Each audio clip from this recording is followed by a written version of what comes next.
You hit him with the car and I saw you. She had just finished dropping her little boy off at school, probably thinking about the rest of her day, maybe errands or work, when her life ended in the most shocking way imaginable.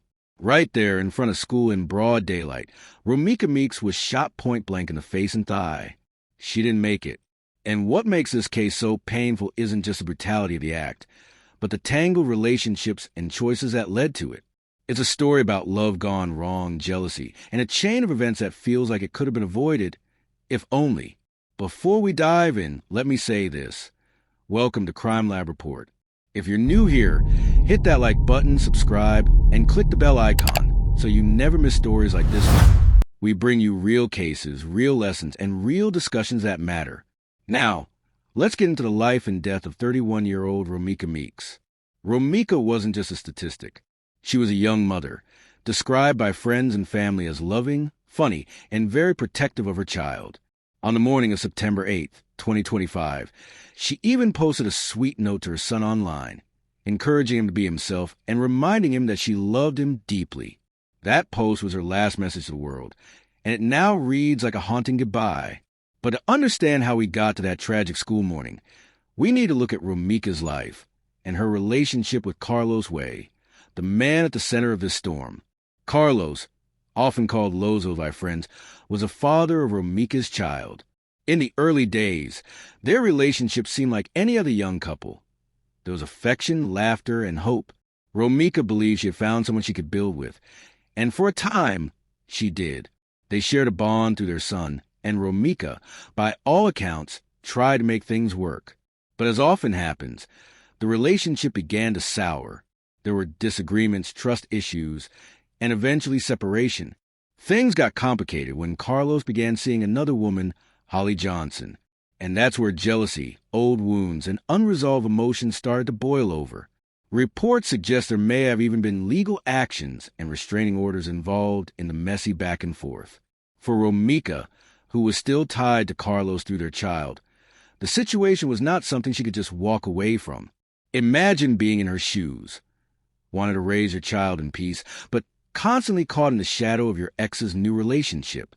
For Carlos, whether intentionally or not, he found himself at the center of a tug-of-war between two women. And instead of defusing the situation, things escalated until one morning it turned deadly. On that Monday morning, as Romeca was leaving the school, she was confronted. Carlos and Holly pulled up, and what should have been an ordinary school run turned into a nightmare. Witnesses say Carlos put Romeca in a headlock during the argument. In the chaos, Holly retrieved a gun. Shots rang out, close range, no hesitation. Romeca collapsed on the pavement, bleeding as parents and children nearby screamed in horror. I'll pause here. What do you think really pushed this situation to that point? Was it jealousy, pride, or was it a mix of unresolved anger and fear that spun out of control? Romeca had no way of knowing that her normal school drop-off would become the stage for her final moments. And the part that chills so many people is how quick everything happened. One moment, voices were raised, tensions high, and the next, a gun was in play.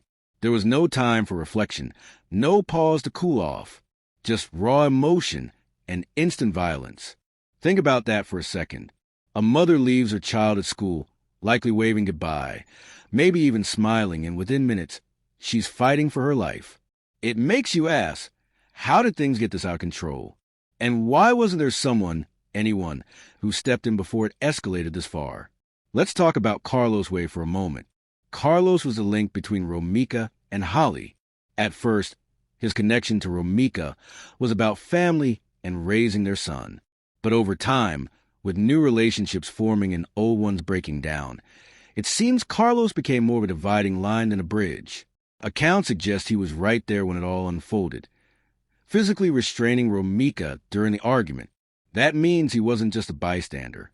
He was part of the confrontation that created the deadly environment. And then there's Holly Johnson. She's been called many things since that day: the new girlfriend, the shooter, even the rival. But one thing is certain: she made the choice to pull the trigger. Police say Holly claimed it was self-defense, that she feared for her safety, and that she had a license to carry. But here's the thing: Witnesses and Romeca's family say otherwise. They believe it was an ambush, that Holly came there already prepared for violence. When you hear both sides, which one do you lean toward? Do you believe it was self-defense? Or does it sound more like a deliberate act? What makes this case especially heartbreaking is the timing. Romeca had literally just shared words of encouragement to her son that very morning.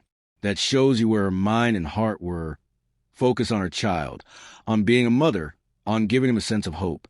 And yet, hours later, that same child would be left without her, forced to grow up carrying the weight of what happened at his school's doorstep.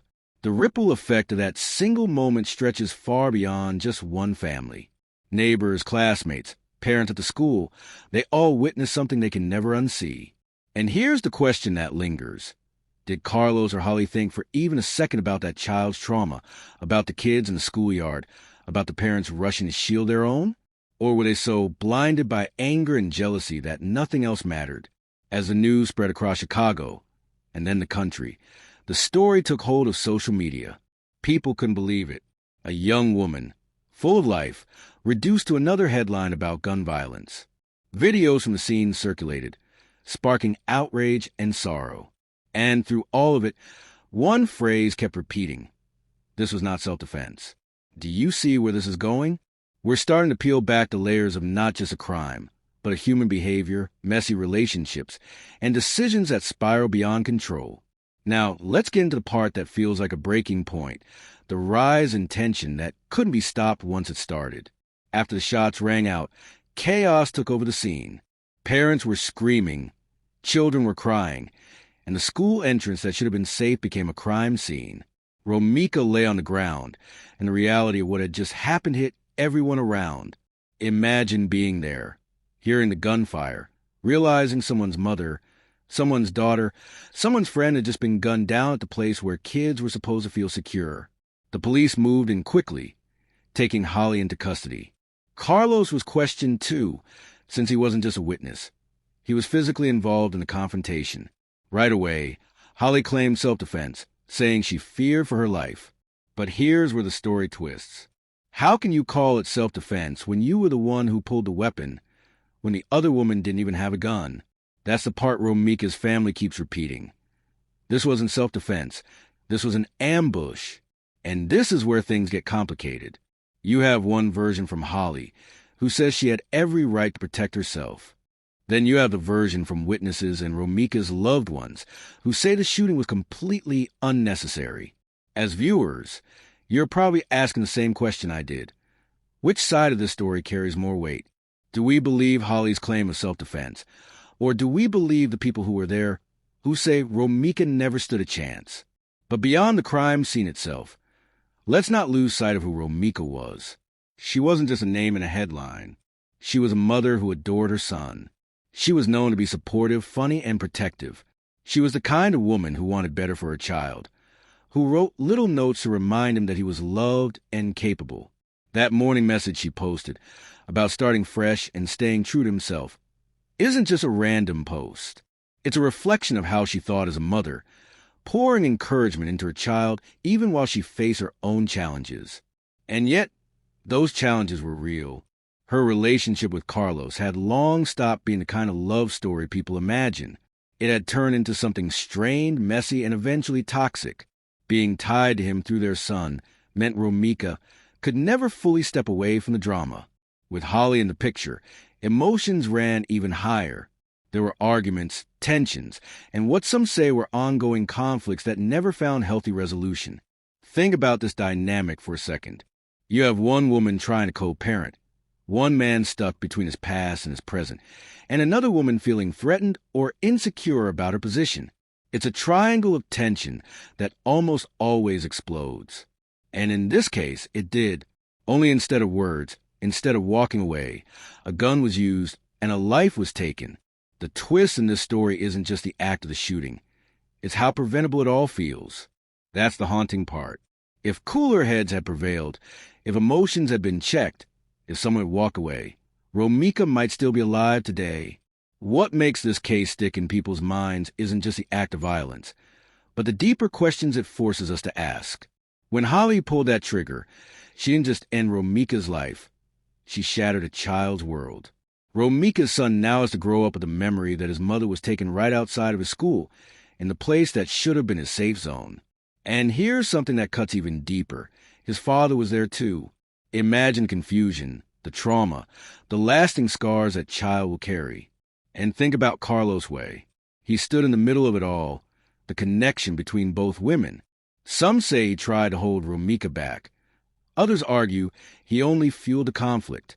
Either way, he became a central figure in a tragedy that never should have happened. Was he trying to protect one woman while restraining the other? Or was he unknowingly adding fuel to a fire that was already burning out of control? The truth is, we may never fully know his intentions in those chaotic moments. But what we do know is this. Romeca was unarmed, and she lost her life while her ex and his new girlfriend walked away alive. That detail alone is enough to make anyone stop and question the fairness of it all. The court process will eventually try to untangle claims of self-defense versus outright murder, but for Romeca's family, the verdict is already clear. They believe she was ambushed. They believe her death was planned, or at least expected. And when you listen to pain in their voices, when you hear them say, this was not self-defense, you can feel the raw truth in their grief. But here's where the story shifts from just facts to the bigger questions we need to wrestle with. Why do relationships that start with love so often turn into battlegrounds? Why do unresolved arguments spiral until someone is gone forever? Was this about jealousy, control, or simply a failure to walk away when tempers flared? Psychologists often say that when emotions mix with pride and insecurity, people lose sight of reason. They act out of impulse, not logic. And in cases like this, those impulses can be deadly. So I'll ask you, the viewers, what do you think? If you were in Holly's shoes, would you call this self-defense, or do you see it as something more calculated? And when you think about Carlos, do you see him as someone caught in the middle, or as someone who played a role in pushing things too far? Romeca's story is more than a headline. It's a reminder of how fragile life is, how quickly things can change, and how unresolved tensions can spiral into irreversible loss. She was a mother who wanted the best for her son. She was a woman whose life ended far too soon, leaving behind more questions than answers. So let me leave you with this. When relationships break down, when anger takes over, when jealousy clouds judgment, what choices do we really have? Do we let pride lead the way, or do we walk away before it's too late? If this case has you thinking, if you want more stories that dig deep into not just the crime but the psychology behind it, make sure you hit like, subscribe, and click that bell icon so you don't miss what's coming next. This is Crime Lab Report, and we'll keep bringing you the cases that force us to ask the hardest questions about human behavior. Now, let's talk in the comments. Do you believe Romeca was ambushed, or was this truly self-defense?